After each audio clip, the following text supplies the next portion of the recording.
Hi friends, Baakiyalakshmi serial next promo என்ன மாதிரியான ட்விஸ்டாக்க போகுதுன்னு பார்க்கலாம்.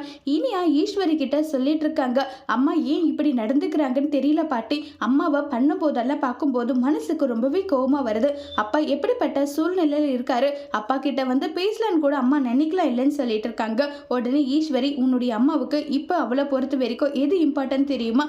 ராதிகாவோட லைஃப் தான் உன்னுடைய அப்பாவை விட இம்பார்ட்டன்ட், அதை தான் அவன் நினைச்சிட்டு இருக்கான்னு சொல்லிட்டு இருக்காங்க. உடனே செலியன், அம்மா ஏன் இப்படி மாறிட்டாங்க, சுயநலத்தனமா இருக்காங்கன்னு சொன்னதும் கரெக்டா அங்க செலியன் வந்துடுறாங்க. யாரு சுயநலவாதியா இருக்காங்கன்றத கொஞ்சம் எனக்கு சொல்றியா செலியா?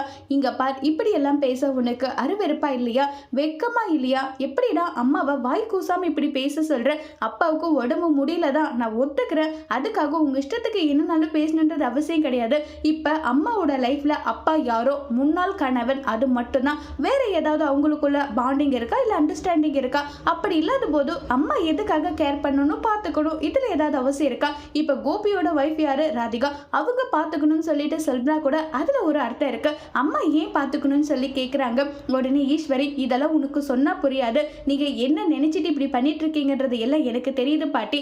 அப்பாவை மறுபடியும் பாக்கி அம்மா கூட சேர்த்து வைக்கணும்னு நீங்க பிளான் பண்றீங்க, அது எக்காரத்து கொண்டு நடக்காது, நடக்கவும் நான் விட மாட்டேன்னு சொல்லிட்டு எழில் ரொம்பவே சூப்பரா பேசிட்டு இருக்காங்க. அதோட இந்த பிரமவை முடிச்சிருக்காங்க.